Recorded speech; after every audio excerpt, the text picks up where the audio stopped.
सुप्रभात। मैं डॉक्टर संदीप कुमार त्रिपाठी, सहायक आचार्य हिंदी विभाग, श्री शक्ति डिग्री कॉलेज, शाखा हरी घाटमपुर, कानपुर नगर। इस वीडियो के माध्यम से आप सभी विद्यार्थियों का स्वागत करता हूं। आज हम सभी इस वीडियो के माध्यम से बीए प्रथम वर्ष हिंदी भाषा द्वितीय प्रश्न पत्र के पाठ्यक्रम में सम्मिलित लिंग विधान और कारक प्रयोग के अंतर्गत कारक के अर्थ, कारक की परिभाषा और इन सबके बीच परसर्ग या विभक्ति और परसर्गों की प्रायोगिक विशेषताओं के बारे में चर्चा कर अध्ययन करेंगे। जैसा कि आप स्क्रीन में देख रहे हैं, सबसे पहले इसमें कारक के अर्थ पर चर्चा की गई है। तो आइए जानते हैं कारक का अभिप्राय और उसकी परिभाषा क्या है। वास्तव में संज्ञा या सर्वनाम के जिस रूप से वाक्य के अन्य शब्दों के साथ उसके संबंध का पता चलता है या संबंध की सूचना मिलती है, उसे हम कारक कहते हैं। जैसे उदाहरण के तौर पर यहाँ दिया गया, राम ने मुझको पुस्तक दी। तो ये जो वाक्य देख रहे हैं हम, इस वाक्य में राम ने और मुझको का संबंध दी क्रिया के साथ है।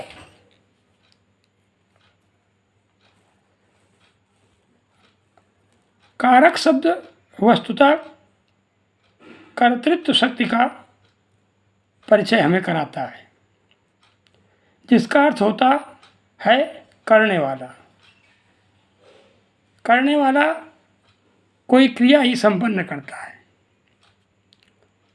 अतः कारक का विशेष उद्देश्य किसी कार्य को करना है। संबंध कारक को छोड़कर सभी कारकों का संबंध क्रिया से होता है। अतः कारक वाक्य में प्रयुक्त उस नाम यानी संज्ञा, सर्वनाम या विशेषण को कहते हैं जिसका अन्वय अर्थात संबंध क्रिया के साथ होता है। यह जो अन्वय होता है, इस अन्वय या संबंध के परिचायक कारक चिन्ह ही होते हैं। इन्हें हम विभक्ति या परसर्ग का मतलब होता है बाद में जुड़ने वाला या जुड़ने वाले भी कह सकते हैं। संज्ञा या सर्वनाम के आगे कारकों का बोध कराने के लिए जो प्रत्यय लगाए जाते हैं, व्याकरण की दृष्टि से उन्हें परसर्ग या विभक्ति कहा जाता है। जैसे ने, को, से, मैं, का आदि। तो यह तो हुई विभक्ति चिन्ह और परसर्गों पर संक्षिप्त बात। अब हम देखते हैं कारकों के भेद कितने हैं। यानी जैसा कि आप स्क्रीन में देख रहे हैं, कारक भेद दिया गया है। तो हिंदी में कारकों के 8 भेद माने गए हैं, जो इस प्रकार हैं। इसको अलग अलग क्लियर किया गया। जैसे एक तरफ कारक लिखा है, फिर है परसर्ग जिसे हम विभक्ति चिन्ह भी कहते हैं, फिर उसका उदाहरण भी आगे दे दिया गया है। तो पहला कारक है कर्ता कारक। कर्ता कारक अर्थात क्रिया को संपन्न करने वाला या क्रिया करने वाला। इस कारक का परसर्ग या विभक्ति चिन्ह जो होता है वो है ने। उदाहरण के अनुरूप हम कह सकते हैं जैसे राम ने, श्याम ने, सीता ने, इस प्रकार। दूसरा कारक है कर्म, अर्थात जिस पर क्रिया का प्रभाव पड़ता है वो कर्म होता है। और कर्म कारक का जो परसर्ग या विभक्ति चिन्ह होता है वह है को। जैसे रावण को।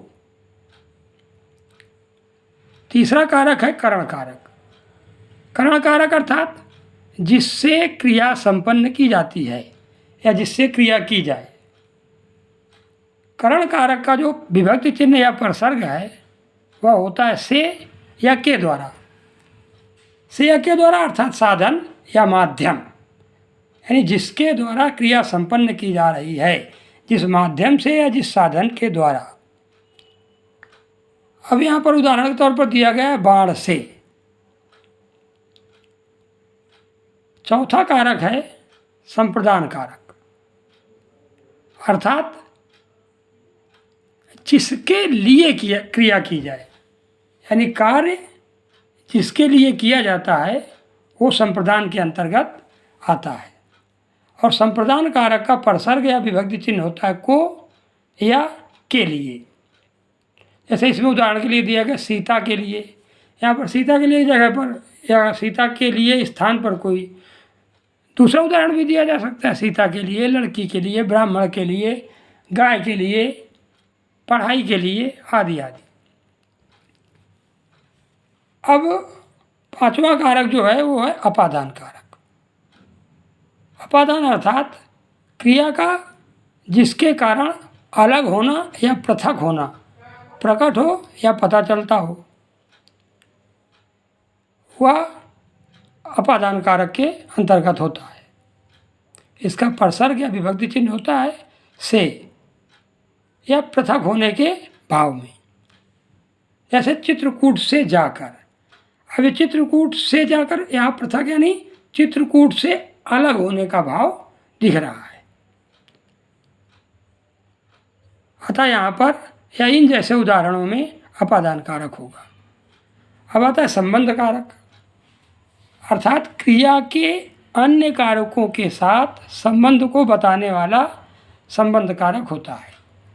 इसका प्रसर्ग या विभक्ति चिन्ह का, की, के, रा, री, रे के द्वारा प्रकट होता है। यह इसकी पहचान है। जैसे उदाहरण के तौर पर लक्ष्मण की सहायता से, तो यहाँ लक्ष्मण के साथ संबंध स्पष्ट हो रहा है। अब अगला आता है या सातवें नंबर पर है अधिकरण कारक। अधिकरण में आधार का भाव रहता है, यानी क्रिया होने का जो आधार होता है वह अधिकरण होता है। क्रिया होने के आधार में अधिकरण कारक होता है। इसका चिन्ह होता है में और पर, में या पर। अब ये इसका उदाहरण है युद्ध में मारा, तो यहाँ क्रिया है मारा, मारने का आधार क्या है में, युद्ध में है तो में विभक्ति चिन्ह है, में जिसके साथ युक्त है, तो में युक्त है युद्ध के साथ, तो में हो गया आधार। युद्ध में हो गया, लड़ाई में हो गया, झगड़े में हो गया, दौड़ने में हो गया। जैसे दौड़ना एक क्रिया है, जैसे लड़का सड़क पर दौड़ता है तो लड़के के दौड़ने का आधार सड़क है, सड़क में या सड़क पर। तो ऐसे भी अन्य उदाहरण और भी हो सकते हैं। अब इसके बाद आता है संबोधन कारक, यानी क्रिया के लिए जिसे संबोधित किया जाता है या किया जाए वहाँ संबोधन कारक होता है। हे, हो, अरे आदि। जैसे हे भाई, हे राम, हे बालक, अरे इधर आओ, इस प्रकार जो उदाहरण होंगे वो संबोधन के अंतर्गत आते हैं। तो ये तो हुई कारकों के भेद पर चर्चा। अब देखते हैं प्रसर्गों अर्थात विभक्ति चिन्हों की प्रायोगिक यानी प्रयोग करने संबंधी जो विशेषताएं हैं उन पर संक्षिप्त चर्चा। प्रसर्गों की जो प्रायोगिक विशेषताएं हैं उन्हें बिंदुवार अगर देखा जाए तो पहले नंबर पर आता है प्रसर्ग संस्कृत से प्राकृत के माध्यम से हिंदी में आए, यानी हिंदी में जो प्रसर्ग या विभक्ति चिन्ह प्रयोग किए जाते हैं वो संस्कृत से प्राकृत के द्वारा, संस्कृत से होते हुए प्राकृत के माध्यम से हिंदी में प्रयोग किए जाते हैं। किंतु संस्कृत और प्राकृत की अपेक्षा प्रसर्ग या जो विभक्ति चिन्ह हैं वो हिंदी में दोनों वचनों में एक रूप से प्रयुक्त होते हैं। जैसे मैंने लड़की को पुस्तक दी, हमने लड़कियों को पुस्तकें दी। अब इस प्रकार नंबर 2 पर जो विशेषता हुआ है, सामान्यतः परसर्ग या विभक्ति जो चिन्ह होते हैं वो स्वतंत्र होते हैं, इनका अपना स्वतंत्र अस्तित्व रहता है।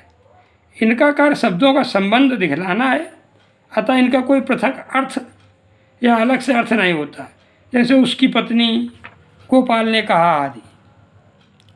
तीसरे नंबर पर जो है वह यह है कि सर्वनामों के साथ जो परसर्ग होते हैं वह विकार युक्त होने परिवर्तित होकर बदल कर मिलते हैं, जैसे मेरा, हमारा, उसे, उन्हें आदि। इसी प्रकार सी नंबर 4 पर परसर्ग जो होते हैं वे प्रायः संज्ञा या सर्वनाम के साथ प्रयोग किए जाते हैं।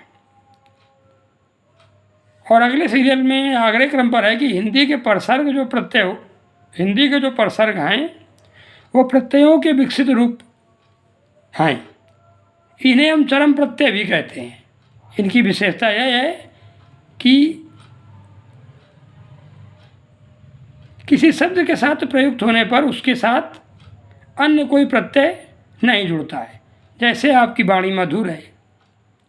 अगले क्रम में है हिंदी में परसर्गों की जो प्रयोग विधि है वास्तव में वह सुनिश्चित है। तो यह तो हुई कारक के अर्थ अर्थात अभिप्राय, परिभाषा,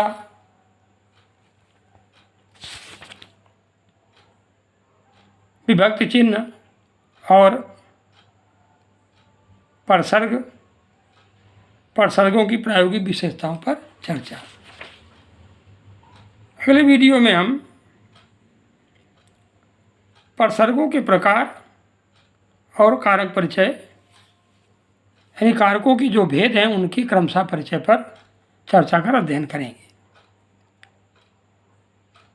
आज के इस वीडियो में अगर आपको कहीं कोई समस्या आई है या इससे संबंधित अन्य कोई आप जानकारी चाहते हैं तो आप ग्रुप के माध्यम से संदेश प्रेषित करके अथवा हमारे पर्सनल नंबर पर अपनी जानकारी के लिए संदेश प्रेषित कर वो जानकारी या जो भी समस्याएं हैं उनके निराकरण का प्रयास कर सकते हैं। धन्यवाद।